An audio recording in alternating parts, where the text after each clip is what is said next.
반갑습니다. 반승환 목사입니다. 제약이 창의를 만든다. 제약이 창의를 만든다라는 주제로 함께 말씀을 나누길 소망합니다. 오늘 본문은 누가복음 11장 28절의 말씀입니다. 예수께서 이르시되 오히려 하나님의 말씀을 듣고 지키는 자가 복이 있느니라 하시니라. 제가 40대입니다. 40대인데 힙한 걸 굉장히 좋아합니다. 그리스도인으로서 가장 힙한 건 하나님의 말씀에 순종하여 하나님의 복을 누리는 삶이라고 믿는 사람 중에 한 사람입니다. 순종은 세상의 그 어떠한 것보다 하나님의 복을 받으며 누리며 살아가는 통로인 줄 믿습니다. 근데 제가 경험해 보니까 믿음으로 순종으로 살아가는데 한계가 참 많은 것 같습니다. 세상의 기준, 사회적 기준이라고 하는 것이 하나님의 말씀에 순종하는데 참 쉽지 않은 길이다라는 것을 생각하게 되는 거죠. 왜냐하면 나이가 들면 들수록 계산하는 습관이 생겨나는 것입니다. 하나님의 말씀을 듣고 지키면 복을 받는다는 건 누구나 다 알고 있습니다. 그래서 제자들이 기도하고 내려오시는 예수님께 물었습니다. 하나님의 말씀을 듣고 지키려면 어떻게 해야 합니까? 요한이 제자들에게 기도하는 방법을 알려줬다라고 말하면서 저희들에게도 순종할 수 있는 방법, 하나님의 길을 알려주세요라고 예수님께 물었죠. 예수님께서 어떻게 답하셨을까요? 하늘에 계신 우리 아버지요. 주기도문을 말씀하셨습니다. 하나님의 나라가 임하면 오늘 우리에게 일용할 양식을 주신다. 간단하게 말하면 여러분 이것입니다. 나의 나라와 나의 의를 위한 삶을 내려놓으면, 계산하는 것을 내려놓으면 그의 나라와 그의 의가 내 삶에 드러날 것이고, 그러면 모든 것을 우리에게 주신다라는 말씀이죠. 그 말씀을 들은 제자들은 여러분 계속해서 순종하는 삶을 살았을까요?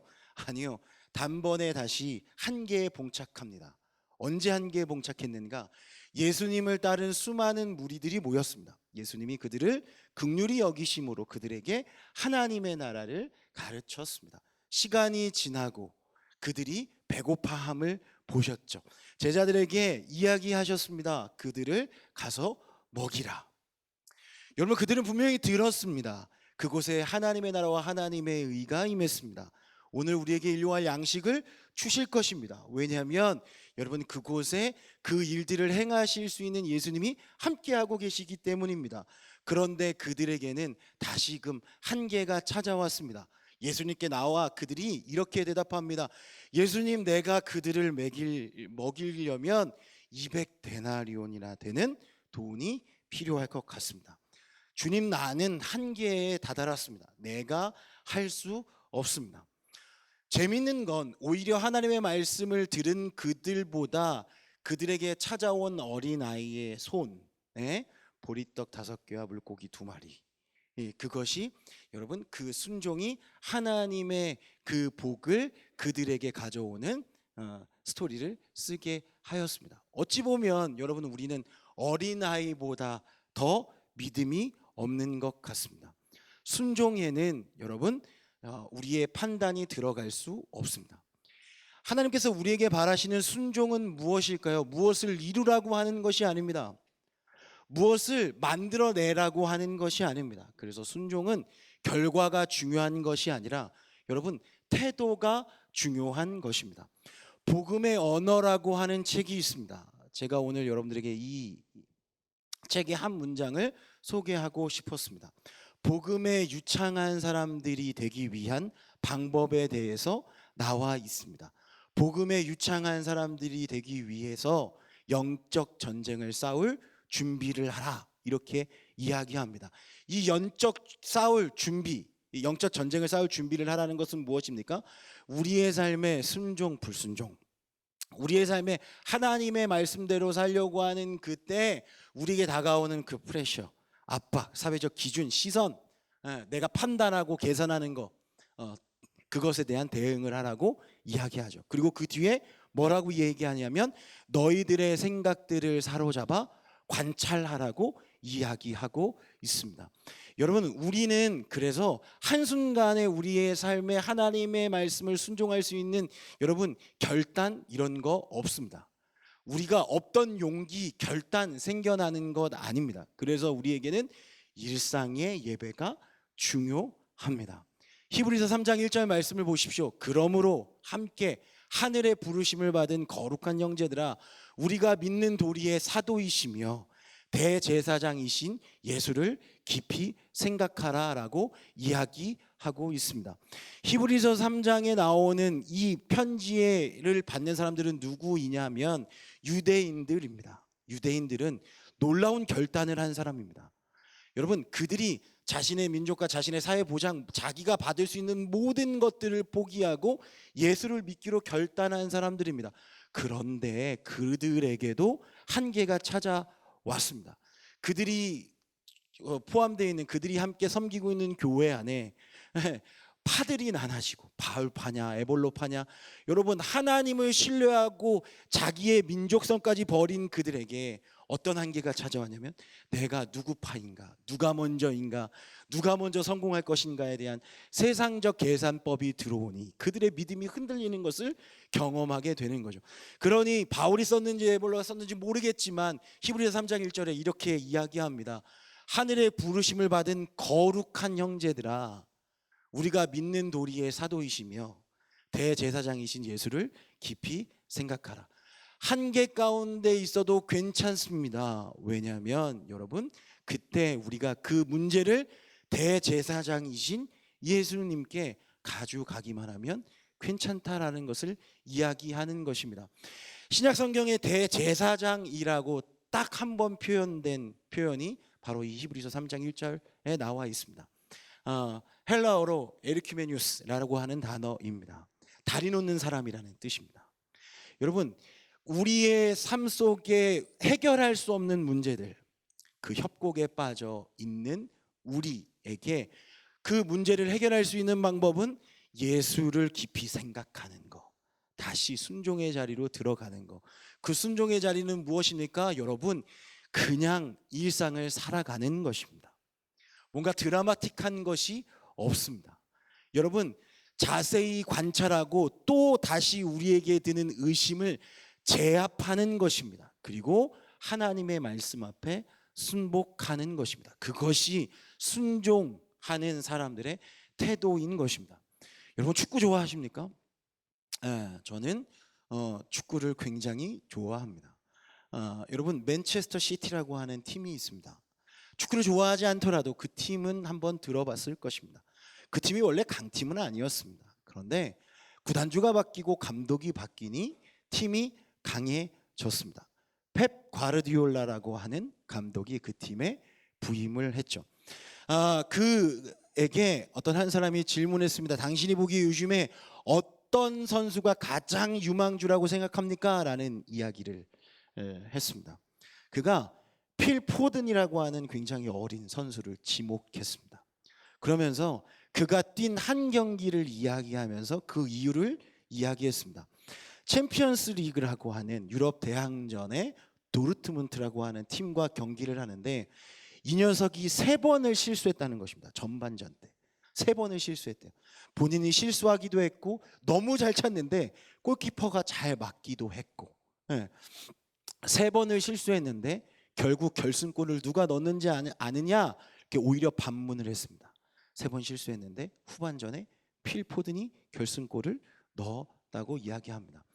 실수했습니다. 그런데 과르디올라는 빼지 않았습니다. 왜냐하면 그 친구가 평상시에 축구를 대하는 태도를 자기가 알고 있었다는 것입니다.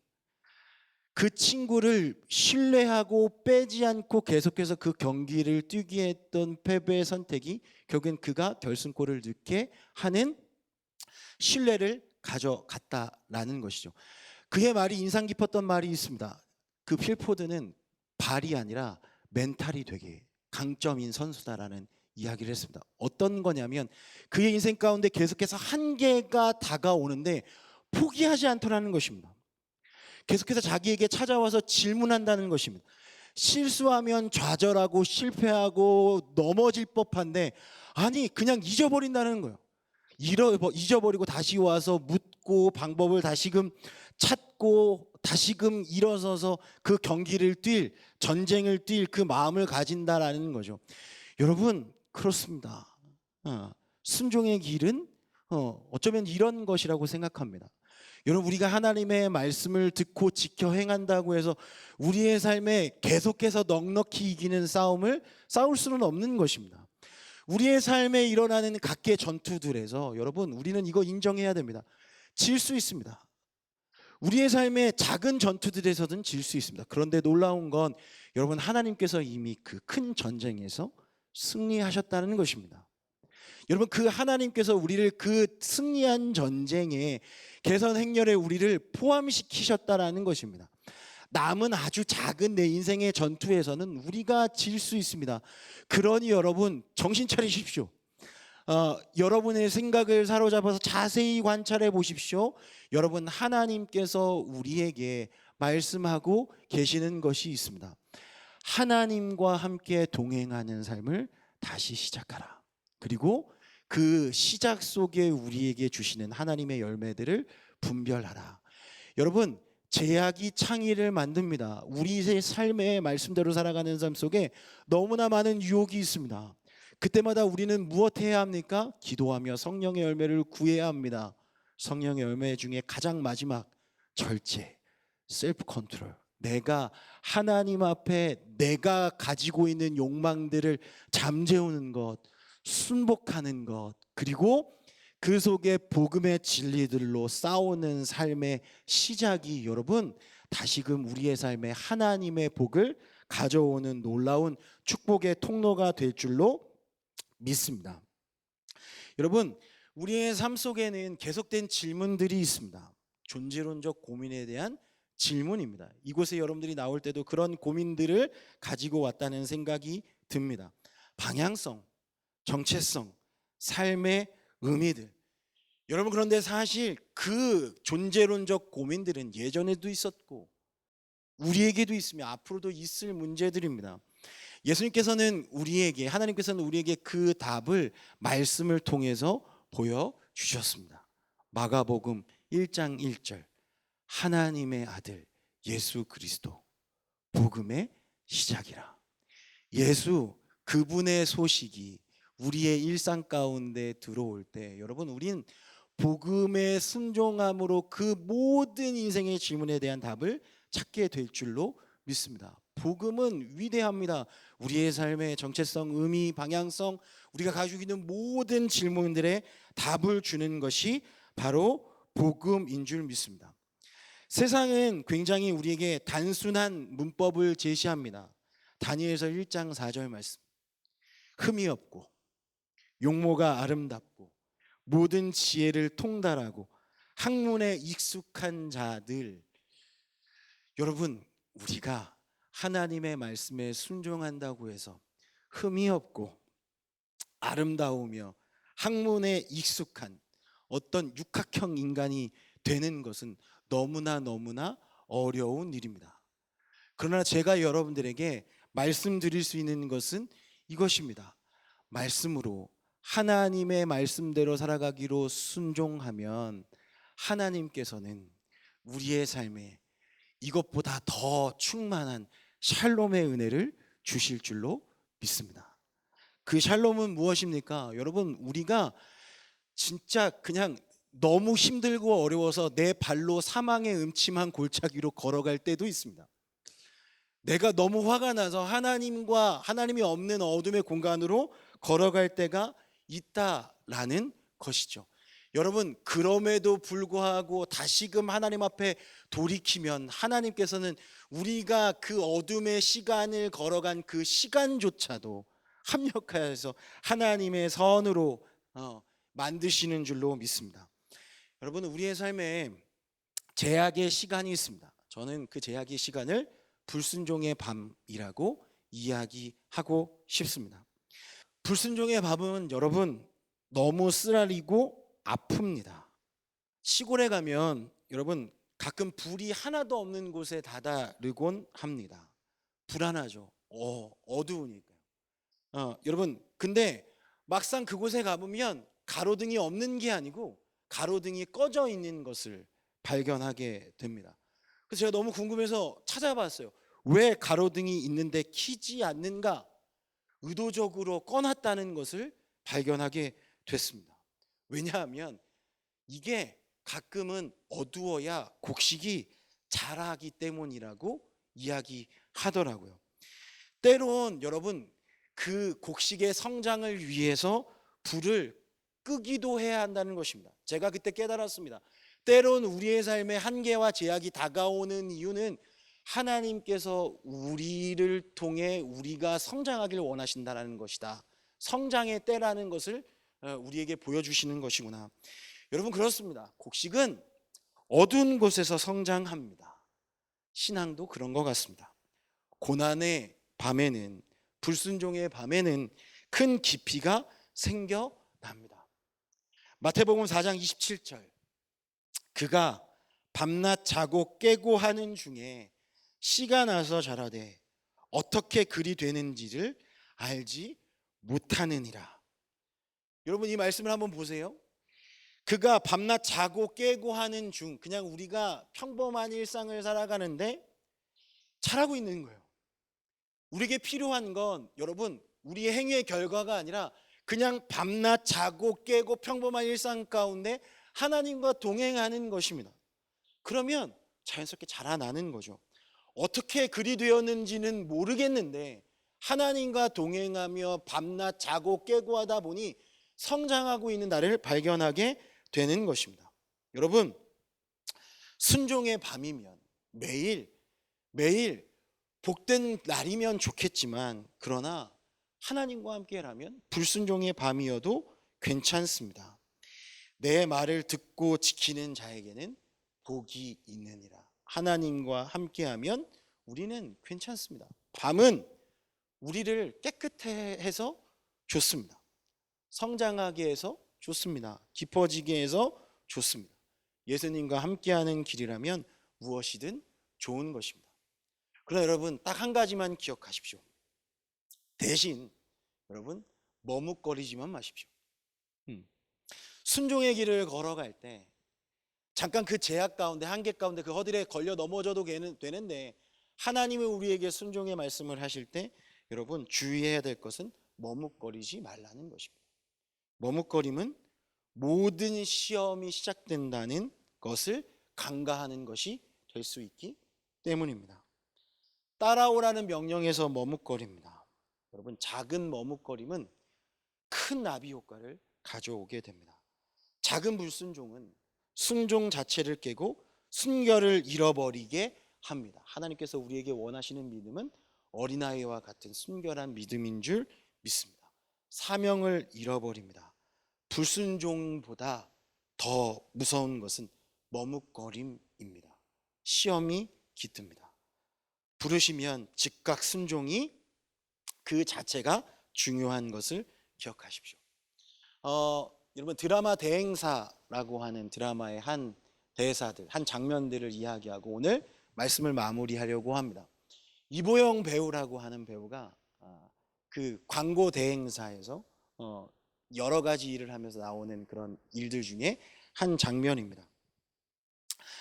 한계에 다다른 이보영에게, 그러니까 어떻게 할 수 없는, 이제 조금 있으면 그냥 잘릴 수밖에 없는 그 상황에 광고 대행사 사장이 이보영을 불러서 자리에 앉히고 이런 질문을 합니다.